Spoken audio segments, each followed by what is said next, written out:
अमिताभ, अभी तक आप कितने मल्टीबैगर्स फाइंड कर चुके हैं? हेमंत, मैंने काउंट करना छोड़ दिया था जब आई क्रॉस 50, बट ओ- it would be around 50 to 60 के बीच में कोई नंबर होगा। ओके, और मैं क्योंकि आपको पर्सनली भी जानता हूँ तो काफ़ी सारे जो मल्टीबैगर्स हैं आपके, वो निकले हैं सरकार की कोई नोटिफिकेशन आ रही है या बजट में कुछ हो रहा है, तो उसमें कौन कौन सी थीम्स है जो निकली थी? मेरे लिए कुछ थीम्स बहुत ही अच्छा प्ले आउट हुआ है, जैसे कि रेलवे एज अ सेक्टर। मैंने 6 मल्टीबैगर सिर्फ और सिर्फ रेलवे और उसके बजट से रिलेटेड अनाउंसमेंट को स्टडी करके बनाया है। जी। ड्रोन में भी गवर्नमेंट की पॉलिसी के कारण मुझे एक मल्टीबैगर मिला है, जो बहुत ही बड़ा विनर प्रूव हुआ था मेरे लिए। जी। कुछ नए थीम्स, हर बजट में नए थीम्स मिल जाते हैं मुझे। I have been lucky to get some money from government.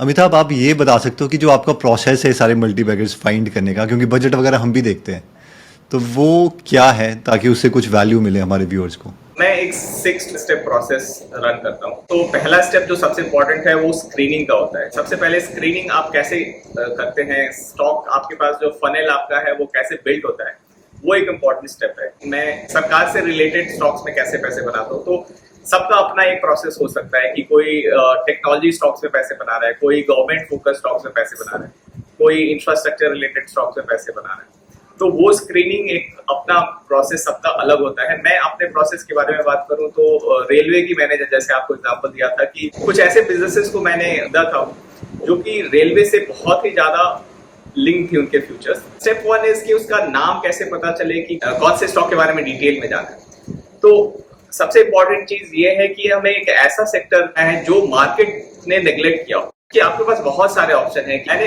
वैसे सेक्टर्स में जनरली मल्टीबैगर्स बनाए हैं जिसके बारे में लोग बात नहीं कर रहे हैं, जो कि एक मार्केट नेग्लेक्ट है।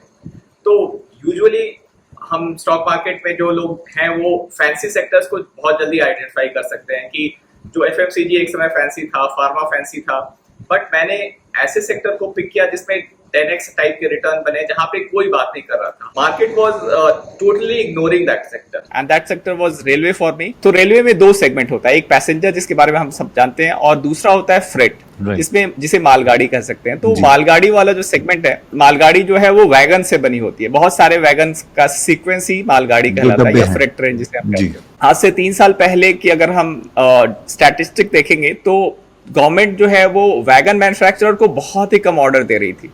So wagon manufacturing as a sector was under appreciated by the market, because अगर गवर्नमेंट ही मेन करता धरता है और वो आपको ऑर्डर नहीं दे रही है तो आप क्या कुछ नहीं कर सकते, आपका कोई दूसरा बायर है ही नहीं जी। तो ये सेगमेंट जो है वो मार्केट द्वारा नेग्लेक्टेड था पूरी तरीके से, और वैल्यूएशंस बहुत ही लो थी।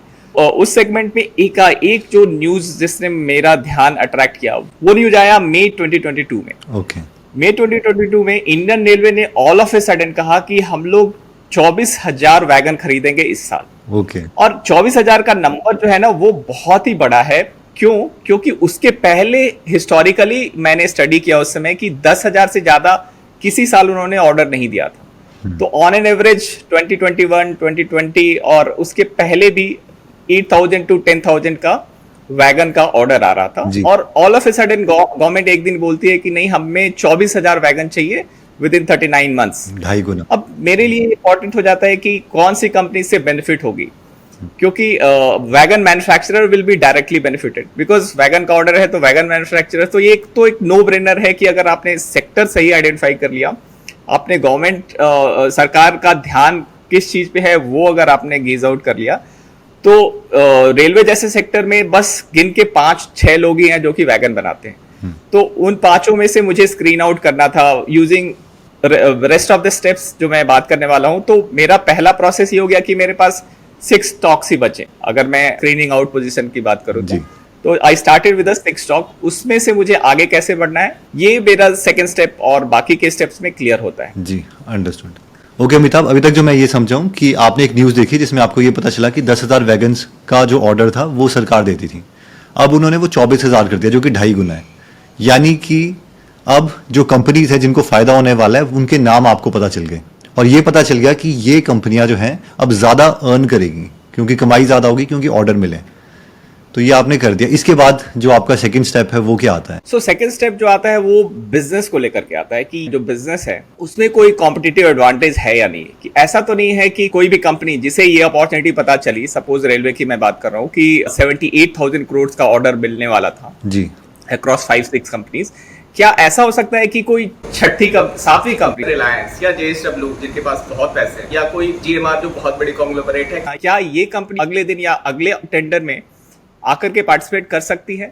ये क्वेश्चन मैंने खुद से पूछा कि इज इट पॉसिबल कि अदानी है, अंबानी है, जिनके पास बहुत पैसे हैं, क्या वो इस सेक्टर को इंटर कर सकते हैं क्या? जी। अगर वो आंसर नेगेटिव है तभी मैं उस सेक्टर में आगे बढ़ता हूँ कि पीपल विथ मनी, क्योंकि आज के डेट में मनी इज अ कमोडिटी। पैसा आजकल, thanks to God bless, India में अब पैसे की कमी नहीं है, आइडिया की कमी नहीं है, बट एक स्ट्रैटेजिक एडवांटेज की कमी हमेशा हर कंट्री में रही है, इंक्लूडिंग इंडिया। राइट। तो दूसरा स्टेप आ जाता है कि कंपनी के पास कोई एक स्ट्रैटेजिक एडवांटेज है, एक अर्ली मूवर एडवांटेज, या जो बोलते हैं ना कि early birds get the worm. So वो वाली चीज है क्या? एक मोट है जिसे वॉरेन बफेट मोट भी कहते हैं, तो वो एक सेकंड प्रोसेस हो जाता है। तो मैंने इसमें यही नोटिस किया जो रेलवे के बारे में, कि रेलवे का जो अप्रूवल प्रोसेस है वो बहुत ही लंबा है, मिनिमम 3 to 5-6 ईयर्स लग जाता है। अगर आप एक वैगन मैन्युफैक्चरर है, सपोज टाटा स्टील के पास स्टील है, वो चाहे कि मैं इस इंडस्ट्री में आती हूँ, तो टाटा स्टील को भी उनको 3 से 4 साल लगेंगे आज के डेट में भी,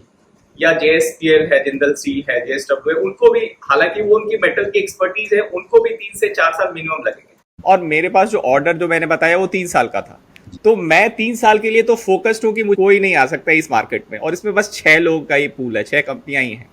तो ये एक सेकंड इंपॉर्टेंट स्टेप हो जाता है मेरे लिए कि इन 6 कंपनियों के पास एक स्ट्रैटेजिक एडवांटेज है, और उसमें भी रिलेटिवली किसके पास ज्यादा एडवांटेज है ये नेक्स्ट स्टेप में पता चल जाता है। क्योंकि अभी भी मैं 6 स्टॉक्स की बात करूंगा, क्योंकि अभी मैं इसमें बाइफर्केट नहीं कर पा रहा था कि इन 6 में से नेक्स्ट क्या होगा। बाकी 6 की 6 भी क्वालिफाई कर रही थी in second step for me G in railway. Okay Amitabh, तो मेरे को ये समझ आया कि अब 6 कंपनियों के नाम आपको पता चल गए थे रेलवेज के, और उसमें अब आप ये देख रहे हो कि उनके पास मोट है क्या, कोई कॉम्पिटिटिव एडवांटेज है। ऐसा तो नहीं कोई नया प्लेयर आएगा और ये जो बड़ा पाए का साइज अब इंक्रीज हो रहा है, ये पिज़्ज़ा का साइज इंक्रीज हो रहा है, वो कोई और खा लेगा। लेकिन मेरे को एक डाउट आ रहा था कि आपको कैसे पता कि जो अगला प्लेयर है वो नहीं आ सकता इसमें, मतलब ये 6 प्लेयर्स ही होंगे जिनको ये वैगन का ऑर्डर मिलेगा। बहुत ही अच्छा क्वेश्चन पूछा आपने। नेचर ऑफ बिजनेस को समझना इंपॉर्टेंट है। मैं बात कर रहा हूँ रेलवे की, और रेलवे से रिलेटेड कोई भी चीज छोटी नहीं होती। मतलब रेलवे का कोई भी सप्लायर बरामदे से ऑपरेट नहीं कर सकता। एक रेल की लेंथ जो होती है वो हमारे फ्लैट से बड़ी होती है नॉर्मली, एक वैगन की लेंथ जो होती है जी। So you have to have a land bank, और land bank with a railway connectivity. तो ये एक स्ट्रेटेजिक एडवांटेज हो जाता है, जिसने रेलवे को सोच करके बिजनेस डेवलप किया है वही कर पाएगा। जी। टाटा स्टील अगर जमशेदपुर में है वो वहां पे नहीं चाह सकती कि, क्योंकि जमशेदपुर में रेलवे कनेक्टिविटी भी नहीं है। फॉर एग्जांपल मैंने नाम लिया, एक तो लैंड रिक्वायरमेंट और understanding of technicality of wagon manufacturing, क्योंकि अल्टीमेटली ये वैगन आप 30 सालों के लिए बना रहे हैं, तो it has to be robust, it has to be certified by government. तो और गवर्नमेंट की एक एजेंसी है RDSO जिसे बोलते हैं, उसका ठप्पा लगना बहुत जरूरी है आपके अबाउट योर इंजीनियरिंग एक्यूरेसीज और मटेरियल और वो सब चीजों पे। तो एक क्वालिटी सर्टिफिकेशन इज रिक्वायर्ड, तो जो कि overnight can not be achieve. ये 2 चीजें तो मैंने बहुत ही थोड़ी टेक्निकल बताई, बट जो कॉमन सेंस है, कॉमन सेंस ये है कि अगर मैं टाटा स्टील हूं और मैं रेलवे की अपॉर्चुनिटी मुझे पता चलती है, उस समय आज से 3 साल पहले railway stock were available at less than book value. तो टाटा स्टील जो कि सपोज 2 प्राइस टू बुक पे थी, यानी कि टाटा स्टील की वैल्यू उस समय भी थी, अभी भी डिसेंट है, कभी उसके लिए बहुत डाउन साइकिल नहीं आया लास्ट 3-4 ईयर्स में। अगर वो 100 रुपए कमाती है तो मार्केट उसको 200 की वैल्यू देती है। और रेलवे अपॉर्चुनिटी कितनी भी हो, बट अगर टाटा स्टील जाती, अगर उसमें 50 रुपए इन्वेस्ट करती, तो रेलवे के लिए उस बिजनेस को 50 रुपए की वैल्यू भी नहीं मिलती। टाटा स्टील की वैल्यू 200 से 250 होने के बजाय 200 से 225 हो जाती, या हो सकता है मार्केट नेगेटिव भी रिएक्ट करता है कि अनरिलेटेड डाइवर्सिफिकेशन है। तो ये 2-3 चीजें हैं जो कॉमन सेंसिकल है। अगर एक बिजनेसमैन के पॉइंट ऑफ व्यू से, धंधे के नज़र से देखें, तो आप रूल आउट कर सकते हैं कि अंबानी, टाटा और अदानी इस बिजनेस में नहीं आएंगे, और पिछले 3 साल में आए भी नहीं है अगर आपने ध्यान। तो बहुत ही कॉमन सेंस अप्लाई किया मैंने, जो अभी सही प्रूव हुआ है। ठीक है मीता, मुझे सेकंड स्टेप तो समझ आ गया, अब इसमें थर्ड स्टेप क्या है? थर्ड स्टेप वो देखिए, वो एक्चुअली सबसे इंपॉर्टेंट स्टेप है, हालांकि वो तीसरे नंबर पे आ रहा है। जैसे इंडियन क्रिकेट टीम में कैसे होता था, जो बेस्ट बैट्समैन होता है वो वन डाउन आता है। जो थर्ड स्टेप है, जो वन डाउन पे मेरे सीरीज में आता है, वो है मैनेजमेंट। Okay. और actually management is the guy जो कि पूरी पारी को जिता सकता है और हरा सकता है। एक तो दो स्टेप प्रोसेस है। पहला, किसी भी वेबसाइट पे, किसी भी फाइनेंस रिलेटेड वेबसाइट पे आप जाकर देख सकते हैं कि प्रोमोटर शेयर होल्डिंग कितनी है। वो अगर लेस देन 50% है तो आप वहां पे मल्टीबैगर एक्सपेक्टेशन थोड़ा सा कम कर सकते हैं। वो भी मल्टीबैगर होंगे, बट मेरी चेकलिस्ट में वो लेस देन 50 को मैं उतने सीरियसली नहीं लेता हूं, क्योंकि मेरे लिए इंपॉर्टेंट है कि स्किन इन द गेम होना चाहिए, कि एक ऐसा मैनेजमेंट जो मेरी तरीके से सोच रहा है। क्योंकि मुझे अगर मल्टीफोल्ड रिटर्न चाहिए अपने स्टॉक में, तो उस स्टॉक के जो ओनर हैं, प्रोमोटर हैं, उनको भी वही थॉट होगी, तभी तो वो मल्टीबैगर बनेगा जी। अगर कोई बहुत ही रिच फैमिली है जो बिजनेस रन कर रही है और उनके लिए ये वन ऑफ द बिजनेसेस है, तो मेरे चांसेस कम हो जाते हैं। हो सकता है कि इंडिया में तो मनी साइफन ऑफ भी हो जाती है एक बिजनेस से दूसरे बिजनेसेस में। हाई प्रमोटर शेयर होल्डिंग मुझे इंश्योर करता है कि the guys are serious about this business. ये तो क्वांटिटेटिव, ये तो मैथमेटिकल पार्ट हो गया, बट जो इंपॉर्टेंट क्वालिटेटिव एस्पेक्ट है, because business stock investing is more of an art than science. तो आर्ट वाला पार्ट मैंने वैगन सेक्टर के लिए आइडेंटिफाई करने में थोड़ा सा समय लिया। मैं इन जो 6 कंपनियां थी, उन कंपनियों के बारे में मैंने पढ़ा कि कौन सी कंपनी रिसेंटली लिस्टेड हुई है या किस कंपनी में एक कॉर्पोरेट चेंज हुआ है। तो जो छोटी कंपनी होती है वो ज्यादा तेजी से बढ़ती है, बिकॉज उनकी स्पीड ऑफ ग्रोथ भी ज्यादा होती है। तो इन 6 कंपनियों में से एक कलकत्ता बेस्ड कंपनी जिसने रिसेंटली लिस्टिंग की थी, तो बॉम्बे स्टॉक एक्सचेंज में उनका एक इवेंट होता है जिस दिन आपका पहला बेल बजती है, लिस्टिंग सेरेमनी होती है। उसमें मैनेजमेंट ने बहुत ही इंपॉर्टेंट चीज कही कि ये एक कानपुर बेस्ड एक ऐसा ग्रुप है जो बहुत 300 साल से रेलवे को टियर 2 सप्लायर थे। टियर 2 यानी कि रेलवे को डायरेक्ट सप्लाई नहीं करते थे, उनके सप्लायर के सप्लायर, और ये बिजनेस डायरेक्ट सप्लाई करने वाला था। तो उन्होंने बोला कि हम लोग बहुत सालों से बैकग्राउंड बिहाइंड द सीन रहे हैं, we are coming up in front foot for after a long long period, और ये हमारा डेकेडल सपना है, हमारे डायनास्टी का सपना था। मतलब उन्होंने अपने दादाजी का सपना ऐसे टाइप बताया था। तो वो काफी खुश थे, मतलब इमोशनल एक्सुबरेंस विजिबल था उनके चेहरे पे उसमें। तो मुझे ये समझ में आया कि I am looking at a management जो कि हाई प्रोमोटर शेयर होल्डिंग तो है ही, और इस रेलवे थीम से वो बहुत ज़्यादा ऑप्टिमिस्टिक हैं और उसको कैपिटलाइज कर सकते हैं thanks to their experience into railway for 30 years और सो उसके कारण मुझे एक स्टॉक मिला। दूसरा स्टॉक जो था, उस स्टॉक की हिस्ट्री भी अच्छी थी। बिजनेस है वो भी अगेन कलकत्ता बेस्ड ही है। इस बिजनेस में हिस्ट्री को मैंने देखा तो मैंने नोटिस किया कि बिरला के पास ये बिजनेस हमेशा से था। उनकी एक सिक यूनिट थी, उनको इस कंपनी ने रिवाइव किया था और उसके बाद ये एट पार हो गए थे, ऑलमोस्ट इंडस्ट्री में नंबर 2 और नंबर 1 टॉप 2 में आते थे। तो उनकी जो ट्रैक रिकॉर्ड थी उसके कारण मुझे समझ में आया कि ये बहुत ही अच्छे लोग हैं, प्रोफेशनल लोग हैं। So track record of promoter, that is important take away for audience की प्रमोटर का ट्रैक रिकॉर्ड कैसा है। ये नहीं कि उसको कैपिटल आसानी से मिल रहा है या उसको व्हाट्सएप पे लोग बहुत उसके बारे में बात कर रहे हैं या किसी टीवी चैनल पे वो बहुत प्रोमिनेंटली वो बात कर रहे हैं ग्रोथ के बारे में। ये नहीं होना चाहिए। Promoter quality is not about TV interviews, it's all about the track record कि उन्होंने पास्ट में कुछ मुश्किल काम किया है कि नहीं, क्योंकि मल्टीबैगर रिटर्न क्रिएट करना इटसेल्फ इज अ मुश्किल काम होता है मेरे हिसाब से, और इसके लिए आपका ट्रैक रिकॉर्ड देखना बहुत ही बेसिक और इंपॉर्टेंट स्टेप है मेरे लिए। फॉर एग्जाम्पल विराट कोहली और राहुल द्रविड़ क्यों मेरे जबान पे आ रहे हैं, बिकॉज राहुल द्रविड़ ने ओवरसीज में साउथ अफ्रीका से लेके ऑस्ट्रेलिया इंग्लैंड में जाके डबल सेंचुरीज बनाई हैं टफ कंडीशंस में। राइट। तो एक तरीके से वो नंबर 1 डाउन के लिए ये इंपॉर्टेंट स्टेप हो जाता है कि एक tough guy should be there at the helm of the affair. ठीक है अमिताभ, आपके थर्ड स्टेप से मुझे ये समझ आया कि अगर आपको 6 कंपनीज पता चल गई थी कि रेलवे की पॉलिसी निकली, उसमें से 6 कंपनियों को फायदा होने वाला है, उसमें से आप और उसको स्क्रीनिंग कर रहे हैं कि सबसे ज़्यादा फायदा किसको हो सकता है, तो उसके लिए एक आपने प्रमोटर्स का देखा कि उनका 50% से ज़्यादा होना चाहिए, जो कि कहीं ना कहीं और उसकी बहुत सारी कंपनीज ना हो, ताकि पूरी की पूरी अटेंशन बस एक ही कंपनी में, और वो पूरी अपनी जान मार देगा उस चीज़ का जो अपॉर्चुनिटी आई है उससे रिटर्न पाने के लिए। और इवेंचुअली जो उनका ट्रैक रिकॉर्ड है, यानी पास्ट में कुछ ऑब्वियसली कोई स्कैम नहीं होना चाहिए, और प्लस कोई ऐसा उन्होंने एक्चुअल में कुछ प्रूफ ऑफ वर्क दिखाया हो कि उन्होंने कुछ ऐसा बड़ा काम किया कि वो दोबारा उस चीज़ को रेप्लिकेट कर सकते हैं, और उसकी वजह से आपने 2 कंपनी को शॉर्टलिस्ट कर दिया। या आप बिल्कुल सही बता रहे हो। फिर इसके बाद जो नेक्स्ट स्टेप है वो क्या आता है आपकी जो पूरी प्रोसेस है मल्टीपैकेज फाइंड करने में?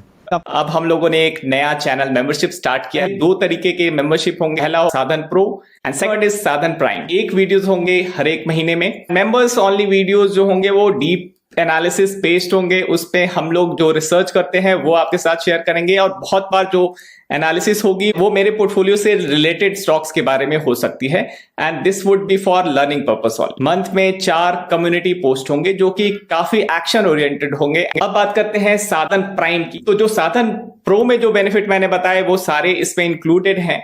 इनके अलावा इसमें एक एडिशनल लाइव स्ट्रीम होगा जो कि मेंबर्स ओनली लाइव स्ट्रीम होगा। उसमें you can ask me anything.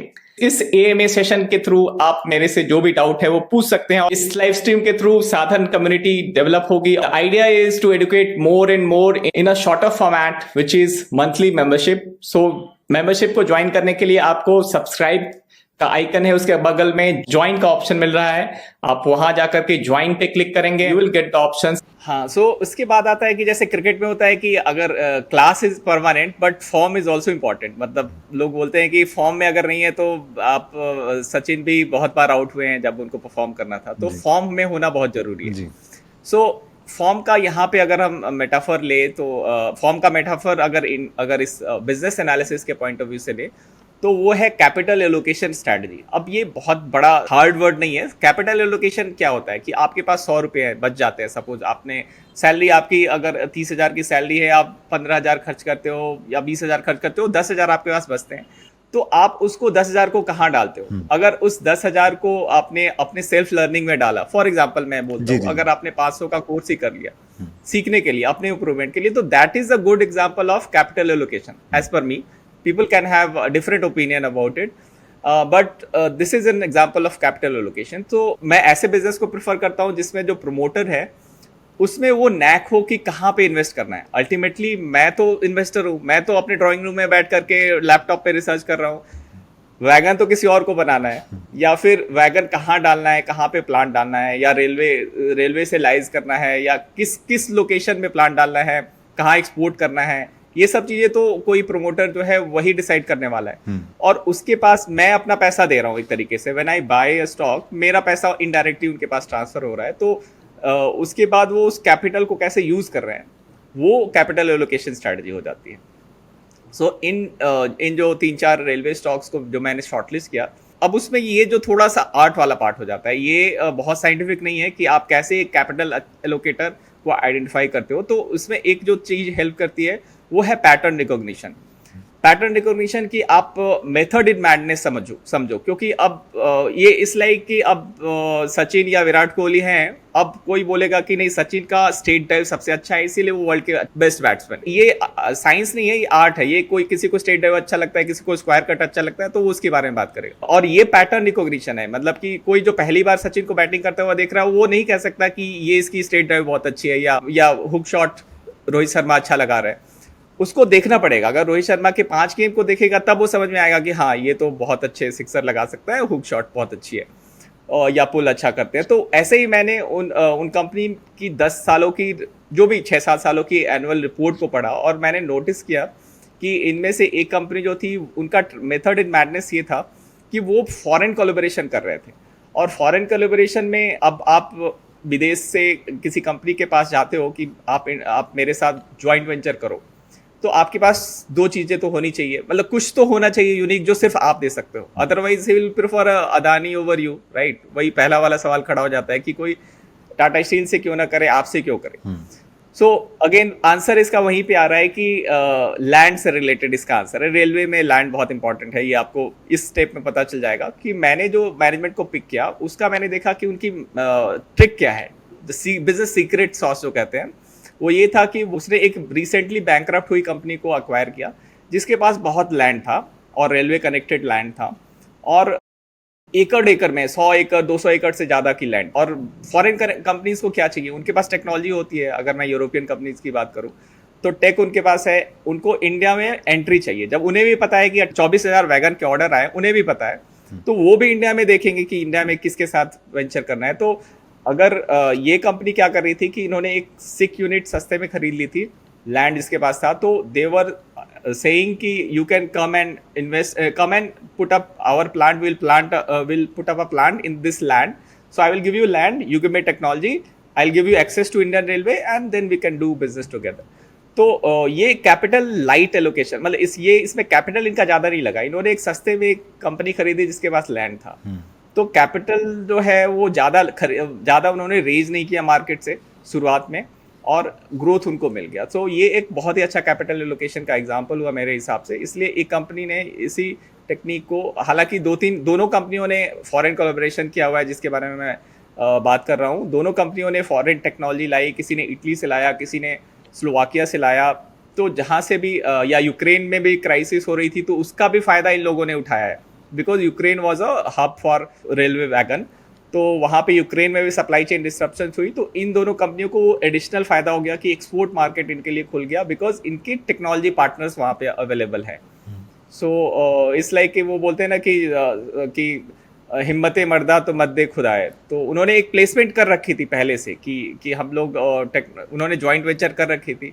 तो मैनेजमेंट में एक एंगल, जो क्वालिटेटिव एंगल, ये हो जाता है कि मैनेजमेंट अपने पास लिवर रखा होता है कि हाँ, अगर अपॉर्चुनिटी, मतलब कि ऐसे कुछ शॉट्स होते हैं जो टफ बॉल पे छक्के लगाने के लिए कुछ शॉट्स होते हैं, उस टाइप का अगर उनका ये है, स्किल है, तो ये एक मैनेजमेंट स्किल है कैपिटल एलोकेशन, वो बहुत इंपॉर्टेंट होता है। और वो इनिशियली शायद लोगों को नहीं समझ में आएगा, बट जितना आप टाइम स्पेंड करोगे मार्केट में, जितना रीडिंग करोगे, उतना ही आप इसमें माहिर हो जाओगे इस तरीके के मैनेजमेंट को पहचानने में। जी ठीक है अमिताभ, जो मैं समझा कि आप ये देख रहे थे कि अब जो कंपनी है वो कैपिटल एलोकेशन कहाँ पे करती है, यानी कि जो उसके पास पैसा है उसका वो इस्तेमाल किस चीज़ में कर रही है, और उससे हमें कुछ आइडिया लग सकता है कि ये वाली कंपनीज की ज़्यादा प्रोबेबिलिटी है क्योंकि इनके पास समझ है, बिजनेस सेंस है उस चीज़ को एक्सपैंड करने के लिए।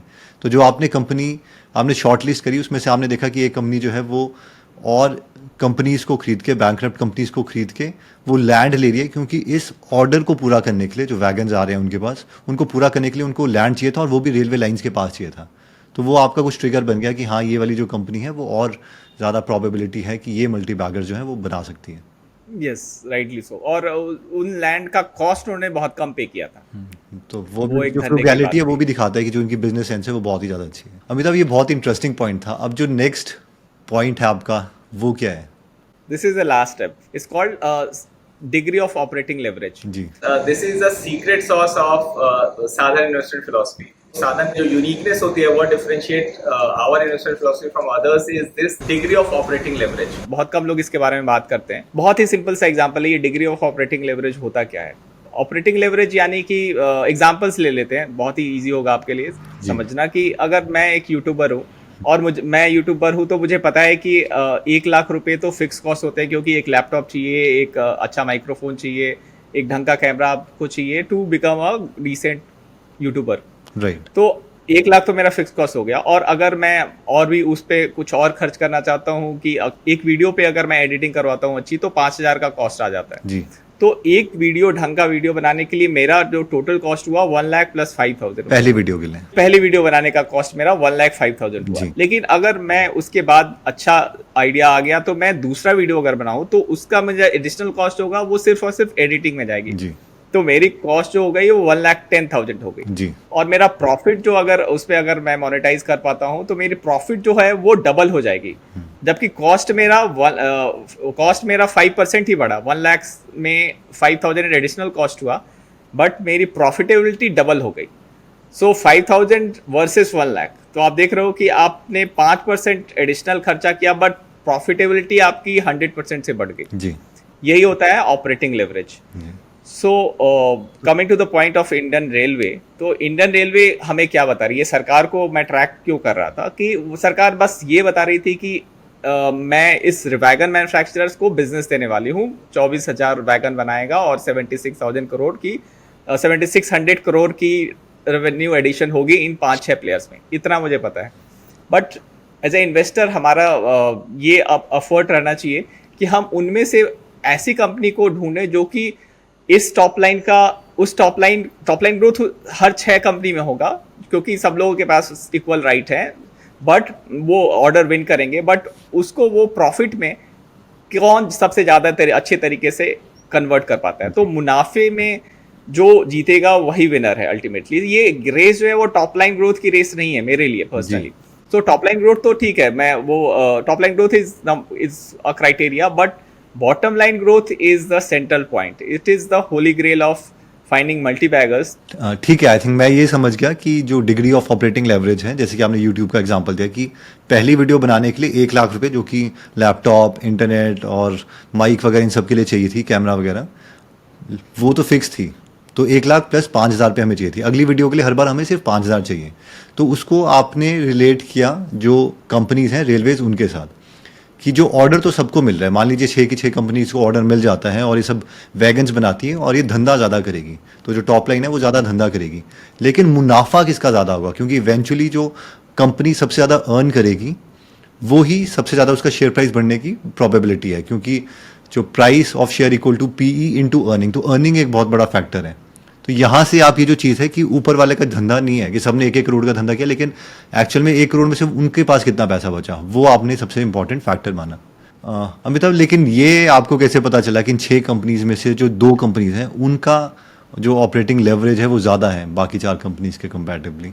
ऑपरेटिंग लेवरेज ज़्यादा होने का मतलब यही होता है कि अगर टॉप लाइन अगर x से बढ़ी तो बॉटम लाइन यानी मुनाफा 2x से बढ़ना चाहिए, ऑलमोस्ट 2x या 3x भी हो जाए तो बहुत अच्छी है जी। और ये कैसे पता कर सकते हैं? इसका आंसर जो है उसकी हिस्ट्री में होता है जी। आप किसी भी कंपनी के फाइनेंशियल्स में जाकर के पिछले साल, जो पिछले 3-4 साल पहले का अगर एवरेज आप फिक्स कॉस्ट और वेरिएबल कॉस्ट को स्टडी करोगे, और मैंने एक फॉर्मूला डेवलप किया हुआ है जो मेरे एक्सेल में कैलकुलेट हो जाता है, ऑटोमेटिकली कैलकुलेट हो जाता है, तो अपना अपना एक इन्वेस्टमेंट सेटअप होता है जो मैंने अपने लिए डेवलप कर रखा है। तो उसमें मुझे पता चल गया था कि ये दोनों कंपनियां जो है वो high degree of operating leverage पे ऑपरेट कर रही हैं। तो मुझे पता था कि अगर एक्स सबको अगर 1/6 भी बिजनेसेस मिलेगा तो ये बंदा जो है वो 1/4 प्रॉफिट पूल पे कमांड करेगा। अंडरस्टूड, मोर और लेस ऐसा था जी, अंडरस्टूड। अमिताभ, आपका जो फर्स्ट स्टेप है स्क्रीनिंग वाला कि सरकार के जो बजट्स वगैरह हैं उससे देख के आप बहुत अच्छी कंपनियां जो है वो स्क्रीन कर लेते हैं। कोई और एग्जांपल आप शेयर कर सकते हैं कि आपने कैसे उसको किया और फाइनली वो मल्टी बैगर में भी कन्वर्ट हुआ? सरकार के साथ अगर आपको कदम मिला के चलना है या सरकार से पैसे आपको बनाने हैं सरकार के एक्शन से, जी। तो आपको ट्रैक करना पड़ेगा कि सरकार कौन सी पॉलिसी ला रही है, सरकार किस सेगमेंट को, किस नए सेक्टर को बढ़ावा दे रही है थ्रू प्रोडक्शन लिंक इंसेंटिव, जिसे PLI कहते हैं आज के डेट में। जी। तो PLI स्कीम्स कहाँ आ रहे हैं, बजट में लोकेशंस कहाँ पे ज़्यादा आ रहे हैं, तो इन सब चीज़ों को ट्रैक किया जा सकता है। अगर मैं if I go back in time तो 2022 बजट यानी मार्च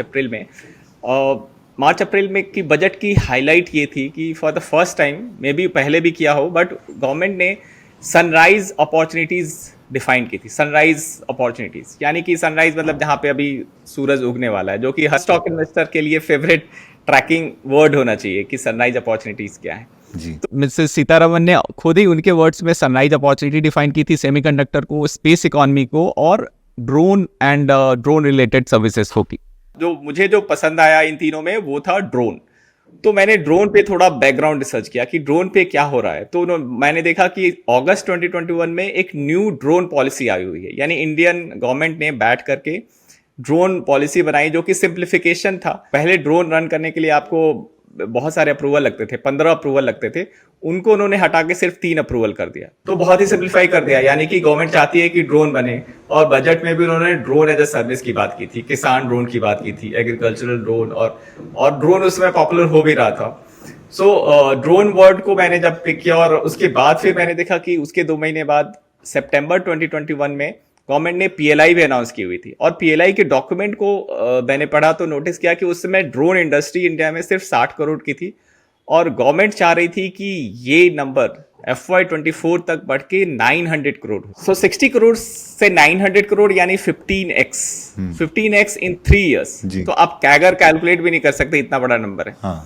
so automatically drone become a very hotspot for in my brain की ड्रोन स्टॉक खरीदना है। तो मैंने रिसर्च किया और एक ऐसी कंपनी थी जो कि एंट्री ड्रोन में थी, उस समय बहुत सालों से थी और उसका समय आने वाला था। तो गवर्नमेंट के साथ वो बहुत सालों से काम कर रही थी, बट इस बार गवर्नमेंट सीरियस थी जी। तो मैंने उस कंपनी में 8x का रिटर्न बनाया और अभी भी वो कंपनी मेरे पास है।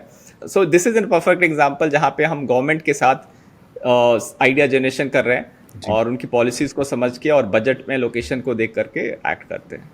ठीक है अमिताभ, तो अभी मुझे बहुत ही अच्छा प्रोसेस लगा कि आई थिंक जो गवर्नमेंट है, अगर गवर्नमेंट खुद ही ऑर्डर्स दे रही है किसी कंपनीज को, तो हमारे पास उनका एक अर्निंग सोर्स पता चल जाता है, जिसकी वजह से हम उसमें भी पोटेंशियल विनर्स जो हैं वो ढूंढ सकते हैं कि उनमें से किसको सबसे ज़्यादा फ़ायदा हो रहा है और उस फायदे से जो इवेंचुअली है जो शेयर प्राइस है वो इंक्रीज़ होगा मोस्ट प्रॉबेबली, क्योंकि अर्निंग जो है, मुनाफा जो है वो उनका इंक्रीज़ होगा कंपनीज़ का। तो अभी अभी एक बजट पास हुआ है जो कि हमारे फाइनेंस मिनिस्टर ने दिया है, तो उसमें ऐसे कौन सा आपको लग रहा है कि जो सेक्टर है जहाँ पे हमें मल्टी बैगर्स जो है वो मिल सकते हैं? बहुत इंटरेस्टिंग क्वेश्चन पूछा है आपने हेमंत। तो अभी रिसेंटली जो है बजट आया उसको मैंने पूरा सुना, पूरी स्पीच को सुना, और उसमें जो एक वर्ड मुझे बार बार सुनने को मिल रहा था वो था water and waste. Government want water security. Actually अगर वाटर की आप हिस्ट्री देखेंगे तो इंडिया जो है वो 130 कंट्रीज में 127वें नंबर पे है अगर हम वाटर क्वालिटी इंडेक्स की बात करें, जो कि यूनाइटेड नेशंस ऑर्गेनाइज करती है। ऐसे सर्वे में हम बहुत पीछे हैं। तो इंडिया में वाटर पे काम हो रहा है, और ये सेक्टर एक ऐसा था जिसमें कि 2021 से ही एक्शन स्टार्ट हो गया था। क्योंकि मैंने इस सेक्टर में इन्वेस्ट किया हुआ है, मैं बता सकता हूं कि 2021 में मैंने इस पे इन्वेस्ट क्यों किया। क्योंकि उसके पहले गवर्नमेंट ने इस सेक्टर को बजट में एलोकेशन जो था वो 21,000 करोड़ के आसपास दिया हुआ था FY21 में। बट 22 के बजट में उन्होंने ये एलोकेशन बढ़ा करके 60,000 कर दिया, which is exactly 3 times. So water जैसा इंपॉर्टेंट सेगमेंट को गवर्नमेंट ने तवज्जो देना शुरू किया, तो that was a green signal for me to look at a company which is good into water segment. और मैंने एक कंपनी जो वाटर सेगमेंट के लिए इक्विपमेंट बना रही थी उसमें मैंने इन्वेस्ट कर दिया था। Over 3 years that stock has given me 6x return also. But अभी हम आपका क्वेश्चन इस बजट को लेके था, और इस बजट में भी water was the most repeated words. और FY 2022 में जो एलोकेशन 69,000 करोड़ किया गया था वो एलोकेशन 99,000 करोड़ हो गया, विच itself speak कि ये एक काइंड ऑफ डेकेडल अपॉर्चुनिटी है। It is not a 1-2 year thing, because we are facing a water scarcity, and water कितना इंपॉर्टेंट है I don't need to tell you stats for that. Right. So water is a clearly go to sector at the moment, because water में बहुत सारे जो कंपनियां हैं वो बहुत इफिशिएंट कंपनी नहीं है, तो इसमें कुछ बड़ा होने वाला है, and this is a good sector to study as a investor to benefit and create multi bagger returns. ठीक है, thank you so much Amitabh for sharing your knowledge. I hope आप और ज़्यादा मल्टी बैगर्स फाइंड करते रहें, और हम भी बजट पर नज़र रखेंगे कि किन कंपनीज़ को इवेंचुअली फ़ायदा हो रहा है, और आपका जो 6 स्टेप प्रोसेस है उसको यूज़ करने की कोशिश करेंगे। Thank you once again. जय हिंद। जय हिंद।